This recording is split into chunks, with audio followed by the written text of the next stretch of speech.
วันนี้เราจะมาบอกเทคนิคการเอาไม้ทิชชู่เคาน์เตอร์หรือไม้เนื้อเยื่อออกจาก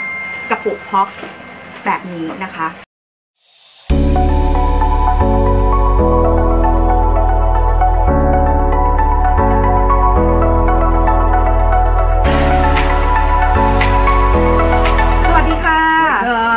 พบกับพีทแล้วก็พี่เล็กกับ Little One Plant Nursery ค่ะวันนี้เราจะมาบอกเทคนิคของเรานะคะในการเอาไม้ทิชชู่เคาน์เตอร์ที่อยู่ในกระปุกแบบนี้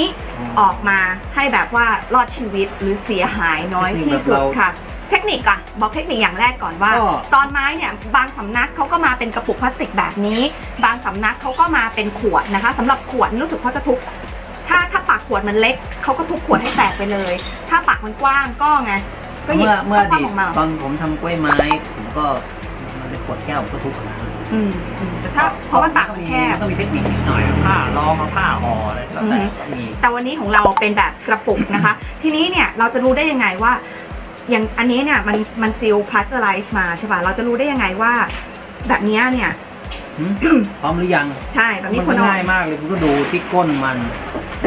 นใกล้หมดหรือยังพอดูแล้วไม้ความได้ไหมเนี่ยได้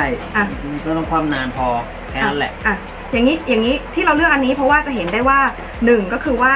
เจลเนี่ยแทบจะหมดลงไปเรียบร้อยแล้วอาหารหมดรากเริ่มแน่นจริงๆแล้วถามว่าต้นโตมากไหมเนี่ยไม่ค่อยโตเท่าไหร่นะกระปุกนี้คือมันแน่นเกินไปเพราะว่าตัวเนี้ยกระปุกเนี้ยเป็นพิงค์ปรินเซสไม้คือแต่ละตัวที่ออกจากขวดเนี่ยไม้แต่ละตัวก็ไม่เหมือนกันเนาะมีความยากง่ายแตกต่างกันไปในเรื่องของความแข็งแรงของชนิดพันธุ์มันนะอย่างไอ้ก้ามกุ้งเนี่ยแข็งแรงมากเพราะเขียว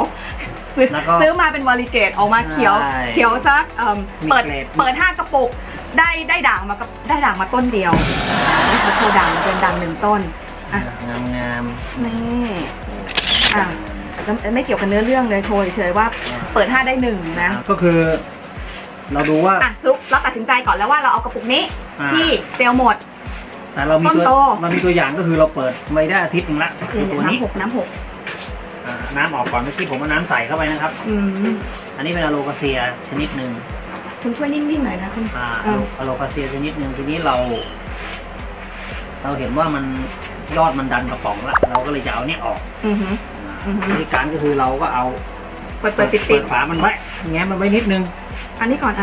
เอานี้แกะเลยอันนี้คือเราเปิดไว้คือเทคนิคก็คือว่าวันนี้พร้อมจะปลูกอันนี้เราก็จะเปิดปิดเราก็แกะกระป๋องมันออกมาเราเห็นว่ามันพร้อมแล้วพร้อมที่จะเอาออกแล้วเราก็แกะกระป๋องมันออกแล้วเราก็แง้มมันเอาไว้เท่านี้เราก็เปิดไว้อย่างนี้นิดนึงเท่านี้อย่าไปเปิดมากถ้าเปิดมากปุ๊บมันก็จะทำให้ใบมันเบิร์นยุบทำไมเราถึงจะต้องเปิดปิดแบบนี้คุณก็ให้มันชินกับอากาศข้างนอกค่ะคือตอนเราได้มาเนี่ยนะเราก็วางแบบทั้งที่เราได้มาในบรรยากาศของเราก็คือว่าเต็มวัยจะในโรงเรือนหรือจะตรงไหนที่มีแสงพอดีลำไรวางไว้อย่างนั้นโดยแบบว่าไม่ต้องทำอะไรเลย ไม่ต้องสนใจอยากจะเปิดมาดูด้วยจนกว่าคิดว่าจนมันพอเหมาะที่อย่างที่เราบอกคือว่ารากฟูแล้วหรือเจลหมดแล้วหรือต้นมันแบบเจลยังมีแต่ต้นมันดันฝาขึ้นมาหมดแล้วเราถึงจะเริ่มเวอร์ชันนี้คือเปิดปิดคุณเปิดปิดอยู่นั้นเท่าไหร่อาทิตย์หนึ่ง4-5 วันเอาใหม่นะเมื่อกี้คุณบอกคุณเปิดออกมาแล้วแง้มไว้แบบนี้ใช่แล้วคุณปิดกลับไหมปิดกลับวันคุณเปิดค้างไว้นานเท่าไหร่ชั่วโมง2 ชั่วโมงคุณก็มาปิดกลับเปิด ปิดกลับ2-3 ชั่วโมงคุณก็มาเปิดคุณคิดวันหนึ่งทำกี่รอบเนี่ย2 รอบก็พอคุณนึกได้คุณก็มาเปิดคุณก็ปิดมันไว้เหมือนเดิมเนี่ยพอพรุ่งนี้มาเช้ามาคุณก็เปิดมาอีกมีแบบว่าแล้วก็คุณก็เปิดมันกว้างขึ้นไปเรื่อยๆทีละนิดแล้วคุณก็ปิดมันแล้วคุณก็เปิดเป็นเวลาอยู่อย่างเงี้ย2 วัน 3 วัน 5 วันคุณก็ทำอยู่อย่างนี้แล้วพอสักวันที่4 ที่ 5คุณเปิดไปเลยถาวรเปิดไว้สักประมาณครึ่งอันนี้ทีนี้มันก็จะสัมผัสอากาศข้างนอกให้มันฟื้นตัวว่าใช่ใบมันก็จะปรับตัวได้เข้ากับอากาศจริงๆได้แต่ถ้าคุณเปิดเลยปุ๊บยุบเลยทันทีคุณจะเห็นเลยว่ามันยุบอีกสัก ชั่วโมงนึงคุณมาดูทุกต้นจะหล่นลงไปอยู่ที่พื้นแล้วก็เหี่ยวแห้งเลยไปเลยตายอันนี้คืออันที่เราเปิดปิดมาแล้วเอาไว้แต่อันนี้น่าจะมีอาทิตย์นึงแล้วเพราะว่าเราไม่ว่างที่จะเอามาล้างเต็มเปิดปิดจนเปิดปิดไปหลายอันแล้วก็ไม่ได้ถ่ายสักทีนะคะทีนี้ก็เปิดปิดเกือบจนจะถึงวาระสุดท้ายแล้วเพราะว่าอะไรมันดูหน้าตาวาระสุดท้ายมากใช่มันพร้อมที่จะเหี่ยวแล้วดิอยู่กับกระถางมาแล้วโอเคงั้นเทคนิคการเอาออกเลยทำไงเดี๋ยวเราก็ล้างนะครับอีกการเอาออกนะคะนี่ครับพุ่นนะเราก็จะวางไว้แล้วเราก็จะฉีดเอาไอ้นี่มันออกเอาวุ้นมันออกให้สะอาดที่สุดเพราะวุ้นเนี่ยมันจะทำให้มันเกิดรานะถ้าเอาออกไม่หมดก็เป็นเชื้อราใช่แต่ถ้าไม้แข็งแรงสุดๆถ้าติดไปนิดหน่อยก็ไม่เป็นไรนะความแรงของน้ำก็กะเอาดูแล้วไม้มันไม่หักก็โอเคนะไม่เห็นต้องบอกว่าฉีกได้ไหมเนี่ยคุณฉีกไหมไม่ฉีกใช่ป่ะล้างก่อนไม่ฉีกทีหลังนะครับออกนะบางคนเขาก็ทนุถนอมกว่านี้เขาก็จับแช่ไว้ให้มันละลายไปเองอย่างเงี้ยเหรออืดหน่อยแล้วก็ออกมาแล้วมันจะแช่เวลาแช่ได้นานไหมทั้งวันทั้งคืนได้ไหมไม่ได้นะสักครึ่งวันก็พอเพราะมันทั้งคืนไม้ที่ไม่ชอบน้ำมากก็เน่าแต่โลคาเซียเนี่ยค่อนข้างจะชอบน้ำหรือว่าก็แช่ก็ได้อยู่แต่มันก็ชอบอากาศเย็นด้วยแล้วแบบอากาศร้อนๆอย่างเมืองไทยตอนนี้40 องศาอย่างเงี้ยเปิดปิดคุณก็ควรจะต้องไปเปิดปิดที่ร่มนะครับลำไรอย่าร่มมากไม่มีแสงก็ไม่ได้นะไม้ยืดใช่คุณก็ไปเปิดปิดกลางแดดกลางสนามบาสก็ตายครับคุณนี่ก็เกินไปเพราะว่าเป็นสนามบาสในร่ม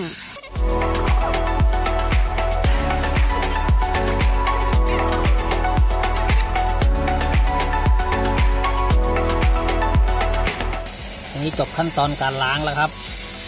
แค่นี้พอแล้วเหรอโอเคแล้วเราก็จะจุ่มดูยังไงว่าพอไม่พอคุณก็ดูได้ตาเลยครับวุ้นมันหมดยังวุ้นหมดละก็ใช้ได้แล้วนะถ้าคุณขืนล้างมันรุนแรงต่อไปกว่านี้มันก็ไม้ก็จะช้ำมากนะครับได้โอเคทำอะไรต่อทีนี้เราก็จะมาจุ่มแคปแทนนะครับอันนี้เราก็จะจุ่มในแคปแทนนะคะกันเน่าไม่ใช่กันเชื้อราแล้วเดี๋ยวเราจะเอาพอแห้งพอปลูกเสร็จแล้วนะครับเราก็จะเอาไตโคเดอร์มาฉีดพ่นอีกทีนึงพอแล้วมั้งโอเคนะครับนี่แบบง่ายๆนะครับใส่เข้าไปกับตลับเดิมนี่แหละสัดส่วนตามข้างกล่องนะเอาทิ้งเลยเหรอทิ้งเลยครับแค่นี้แหละง่ายๆใส่พักเสด็จไว้แล้วก็ให้มันแห้งทิ้งไว้ให้มันหมาดนิดนึงแล้วก็ทยอยปลูกนะครับแล้วระหว่างเนี้ยสมมติถ้าระหว่างเนี้ยอันเนี้ยเราให้ดูวิธีการที่ของเราที่เราทำแล้วมันได้ผลนะครับมันอาจจะแบบพวกเทพลังเทพทั้งหลายที่เอาไม้ที่ชูเขาเจอออกกันอยู่ตลอดเวลาก็อาจจะไม่ใช่วิธีนี้ก็ได้อันนี้ก็เป็นวิธีของเราที่มันได้ผลแบบเราที่เราล้างเรียบร้อยแล้วแล้วก็จุ่มแคปแทนแล้วนะคะเราก็จะมาเดี๋ยวปลูกให้ดูทีนี้ระหว่างที่เราปลูกอยู่ใช่ไหมเนื่องจากว่าไม้มันเยอะมันก็จะมีบางส่วนที่ปลูกไม่ทันเราจะต้องครอบไว้ก่อนคือครอบไว้แล้วเวลาเราจะเอาออกมาแล้วก็หยิบออกมาแล้วก็ปิดไว้เพราะว่ากว่าที่เราจะปลูกเสร็จหมดทั้งตลับเนี่ยเดี๋ยวอันอื่นมันแห้งใช่มันจะแห้งแล้วเดี๋ยวมันจะมีปัญหาจริงๆแล้วกว่าจะเราทำเครื่องปลูกไว้เรียบร้อยหมดละคุณไม่บอกเทคนิคเครื่องปลูกของคุณเลยเหรอไม่ต้องกว่าจะได้เปิดดูเอากว่าจะได้ที่มาของเครื่องปลูกอันนี้นะเราก็ลองผิดลองถูกมาหลายรอบถูกป่ะกว่าจะมาเป็นอันเนี้ยเอาแบบที่เราความผิดพลาดเราไม่ต้องพูดถึงเอาแบบว่าที่ทำแล้วเวิร์กมีอะไรบ้างก็คือมะพร้าวสับละเอียดนะครับแล้วก็เพอร์ไลท์นิดหน่อยอะไรอีกเพอร์ไลท์เอาเป็น10ส่วนดีกว่าเอามะพร้าวสัก5มะพร้าวคือมะพร้าวชิ้นเล็กครับสับละเอียดสัก5แคทเพอร์ไลท์สัก3ส่วนทรายส่วนหนึ่งแล้วกันนะครับอีกส่วนนึงก็เป็นพริกมอสหรือไม่ก็ โกโก้พีชก็ได้ ค่ะ ถ้าเขาอยู่ต่างประเทศคุณเขาหามะพร้าวสับอย่างนี้ไม่ได้ ก็เพอร์ไลท์เยอะหน่อยเพอร์ไลท์กับพีชมอส2อย่าง เมื่อกี้ครบใช่ไหมเมื่อกี้โทษทีไม่ได้ตั้งใจฟังครบ10 ส่วนใช่ไหม ไม่ครบหรอก พูด 9 ไม่ได้ใครพูดอีกทีดิเอาอีกทีเอามะพร้าวสับเท่าไหร่มะพร้าวสับ มะพร้าวสับ5 ส่วนครับสับละเอียด5 ส่วนเพอร์ไลท์3 ส่วน แล้วอะไรอีก อีกส่วนหนึ่งก็เป็นทรายครับ ได้ส่วนหนึ่ง ทรา อะ ยหยาบครับอีกส่วนหนึ่งก็คือใส่โคโค่พีชใส่พีชมอสใส่อะไรไหมใช่ไม่โคโค่พีชไม่โคโค่พีชก็พีชมอสถ้าเป็นต่างประเทศก็อย่างละเท่ากันไปเลยอย่างละครึ่งก็คือพีชกับเพอร์ไลท์อย่างละครึ่ง50แล้วก็ใส่เทอร์โมโคสหรือออสโมโคสนิดๆหน่อยๆปุ๋ยละลายช้านะคะยี่ห้ออะไรก็ได้ค่ะปลูกให้ดูหนึ่งมีไหมต้นนะครับอันนี้ความยาวนี่ไม่ใช่อุปสรรคเพราะว่ามันค่อนข้างจะแข็งแรงไม้เราก็ล้วงเขาให้มันลึกนิดนึงเราก็หย่อนมาลงไปประกบ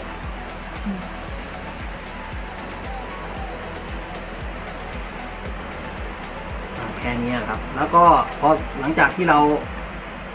ปลูกเสร็จแล้วนะครับให้เอากลับมาใส่ตลับปิดเหมือนเดิมหรือใครไม่มีตลับปิดจะใช้ถุงครอบอะไรก็แล้วแต่ทำนะครับนี่วางไว้ในนี้เราก็ครอบไว้แล้วเราก็เอาต้นใหม่มาปลูกไปเรื่อยๆแล้วก็ใส่เข้าไปแล้วก็ครอบไว้ครอบไว้อย่างนี้ซึ่งเครื่องปลูกเมื่อกี้คุณรดน้ำมาแล้วถูกปะใช่ครอบไว้อย่างนี้สัก4-5 วันพอเห็นว่ามันปรับตัวได้เดินได้ดีแล้วเราก็ค่อยๆแง้มมันออกมาเหมือนทำกับที่ตลับมันนั่นแหละเปิดปิดอย่างนี้ทิ้งไว้อย่างนี้เลยก็ได้ไม่ต้องเปิดปิดนี่เอียงไว้อย่างนี้แล้วปิดบ้างไหมหรือว่าไม่เราดูอาการมันดีกว่าครับถ้าใบมันไม่สลดมันยังปิ๊งอยู่ก็อีกวันก็เปิดได้แล้วแต่เปิดจริงๆแล้วคุณเปิดปิดอยู่นานพอสมควรนะจากที่เราทำบางต้นบางชนิดอย่างพิงค์ปรินเซสเนี่ยค่อนข้างจะยากปัญหามันเยอะมันตั้งตัวช้ากว่าตัวอื่นใช่ทั้งที่เอาออกมาก่อนพอเราเห็นว่ามีปัญหาเนี่ยมีปัญหาเพราะว่าเราหรือเป็นปัญหาที่ชนิดไม้เพราะว่าเราใช้ทุกอย่างวิธีเดียวกันทั้งหมดอันนี้มันค่อนข้างจะช้าอยู่อันเดียวเราก็เลยต้องปิดนานหน่อยแต่ทีนี้เราจะมาให้ดูวิธีการอีกวิธีการหนึ่งก็คืออันนี้คือพิงค์ปรินเซสมันแน่นมากทีเนี้ยวุ้นข้างในมันก็จะไม่มีแล้วเราจำเป็นที่เราจะต้องเอาออกแล้วเราจะเอาออกยังไงที่จะไม่ให้ลูกไม้เล็กๆแบบนี้มันช้ำหรือเสียหายได้ผลประโยชน์เยอะที่สุดใช่ถ้าเราตัดมันเลยตอนเล็กๆอย่างนี้มันไม่รอดแน่แยกออกมาทั้งเป็นต้นๆไปดูแล้วก็จะไม่รอดอีกเหมือนกันเพราะว่ามันแน่นมากแล้ววุ้นมันเริ่มจะหมดแล้วทีนี้เราก็เลยคิดวิธีการของเรามาใหม่ก็คือเราล้างมันล้างเหมือนเมื่อกี้นี่แหละล้างเหมือนเมื่อกี้นี้เอาวุ้นมันออกทั้งหมดแล้วเราก็จับมันใส่เข้าไปทั้งก้อนแบบนี้เลยเขียวชอุ่มใช่จากเล็กๆแบบนี้พอเราล้างวุ้นออกเราใส่เข้าไปทั้งก้อนแบบนี้รากมันก็ไม่สะเทือนมากมันก็จะเดินรากมันได้ดีแล้วเวลาคุณล้างทั้งก้อนแบบนี้เจลมันก็ต้องไม่หมดเด็กหมดเพราะมันไม่มีอยู่แล้วมันไม่มีอยู่แล้วใช่นิดเดียวเองแล้วไงพอเราล้างเสร็จปุ๊บเราก็จุ่มยาอะไรเรียบร้อยปุ๊บเราก็เอามาใส่ไว้ในเครื่องปลูกแล้วเราก็ครอบปิดไว้นี่ปิดนี่นานยังคะหน้าตานี้อันนี้ประมาณสักอาทิตย์นึงมั้งเนอะอาทิตย์นึงเนอะใช่อาทิตย์นึงอันนี้คือชุดแรกที่เราคิดว่าเราจะเอามาโชว์เสร็จแล้วเราก็ทำไม่ทันอาทิตย์นึงแล้วจะเห็นได้ว่าตอนไซส์เดียวกันเมื่อตอนที่เราล้างตอนนี้ไอ้นี่โตแล้วรากเริ่มเดินรอบใช่รอบแล้วมันก็ไม่ช้ำมากนะแล้วทีนี้เราก็จะปล่อยให้มันโตฟูแบบนี้พอมันโตฟูแบบนี้ปุ๊บขั้นตอนต่อไปของเราที่เราทำแล้วเวิร์กเห็นผลก็คือนี่ไปไหนละที่เราเห็นผลก็คืออันนี้ต้องครอบกลับไหมครอบกลับไปก่อนไม่คำถามของพี่ก็คือว่าปิดอย่างเงี้ยแล้วคุณเอาอะไรมาตัดสินใจว่าเลิกเอาฝาออกได้ก็ดูดิมันแอคชั่นหรือยังมันแอคชั่นมากแล้วนะดูดีแล้วนะใช่แต่ยังเพราะว่าพิงค์ปรินเซสมันไม่ได้เหมือนกับพวกกัมกุ้งกัมปูอะไรนี่ไอ้พวกนี้ปิดก่อนไหมปิดก่อนเดี๋ยวมัวแต่โม้เดี๋ยวเน่าอย่างนี้พอเราปล่อยให้มันฟูอย่างนี้ปุ๊บ พอเรารู้ว่ามันเริ่มเดินรากมันเริ่มเดินดีแล้วเราจะเอาออกมาชำ ขอ ขา เห็น ย หน่อย เราจะออกมาชำขายเราก็อย่างนี้ ตัดชึบเข้าไปตรงนี้ เอาตรงนั้นเลยเหรอ เอาตรงนี้ คิดว่าคุณจะตัดให้มีรากสิ นี่ไงมีรากอยู่แล้ว อ๋อมีรากอยู่กิ่งหนึ่งแล้ เห็ วน ก็ ไหมเราก็ดึงมันออกมาแบบนี้ ตัด แล้ว สูงเหมือนกันนะเนี่ย แล้วดูตรงนี้ยังอยู่ใช่ไหมฮะ อืม เดี๋ยวมันก็แทงยอดออกมา ก็ได้ต้นใหม่ ได้ต้นใหม่ ไม่มีวันจบสิ้นมันก็อยู่ของมันอย่างนี้ อันนี้คือที่เราตัดไปคราวที่แล้ว และที่เห็นซักซ่านี่คือมันยุบเหรอ ไม่ยุบมันเป็นก้านของมัน นี่ ไงมันแตกออกมาใหม่ เศษนี่นี่นี่ อันนี้คือรากมันครับ อ๋อ อั อั นนี้คือที่เราตัดออกไปแล้วมันก็แตกออกมาให้ดูที่มันเป็นตออยู่ ที่เราตัดออกไปแล้วมันก็แตกออกมา มีเยอะครับหลายต้น อืม นี่เราตัดทั้งหมดเนี่ยเราตัดไปแล้วนี่คือออกมาใหม่ นี่ครับเราตัดสภาพนี้ อ่ะก็มีรากแล้ว อ่า แต่เครื่องปลูกหมด ตัดแตกเราก็ไม่ต้องปลูกก็ปลูกแบบนั้นแหละทำให้ดูเฉยๆแล้วก็ตัดต่อนี่ เอาอีก กี่อันสมมติเป็นพิงค์ปิ้นเซตพริกโต เนี่ยไงพิงค์นี่ อันนี้มันยังเด็กอยู่ไงมันยังตัดไม่ได้ไง แต่มันก็มีรากแล้วนะคุณดูดิ มันยังตัดไม่ได้หรอก มันยังไซส์เท่านั้นอยู่ เดี๋ยวเอาพวกอย่างนี้ตัดให้ดูอีกนี่อย่างนี้ตัดใช่ไหมตัด เรียนตัดให้มีรากอย่างน้อย1 เส้นก็สามารถคง เจริญได้ อืม อย่างนี้ตัด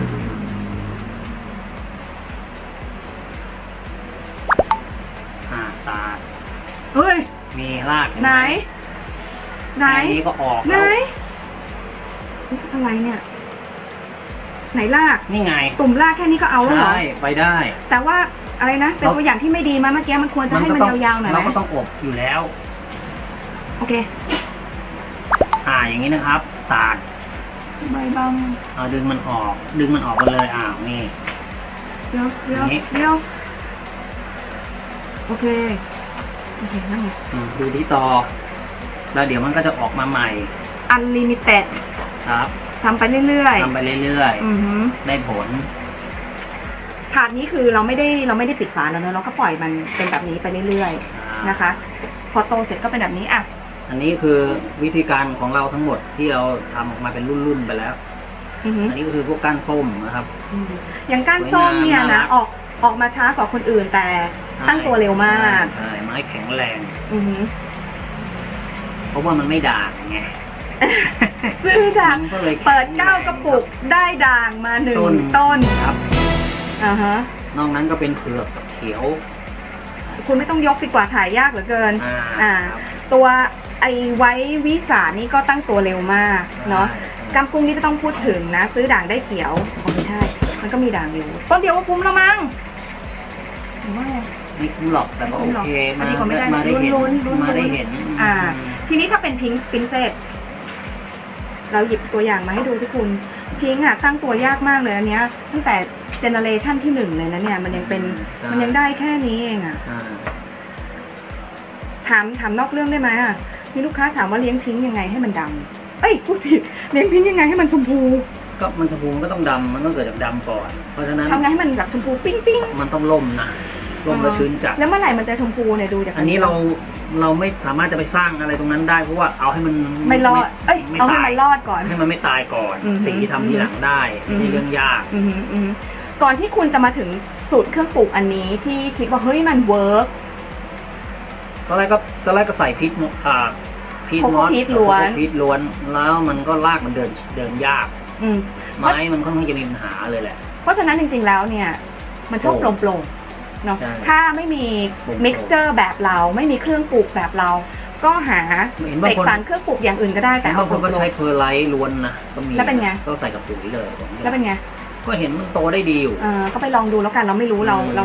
ก็ลองมาหลายอย่างแล้วก็มาจบที่ตรงนี้นะคะแล้วระหว่างนี้พอเราแยกออกมาแบบนี้ใส่กล่องแบบนี้อบมาอบปั๊บเสร็จแล้วนี่หมดใช่จบแล้วเนาะจบแล้วมีเทคนิคอะไรอยากจะแบบไม่มีอะไรครับก็แค่นี้แหละเพราะว่า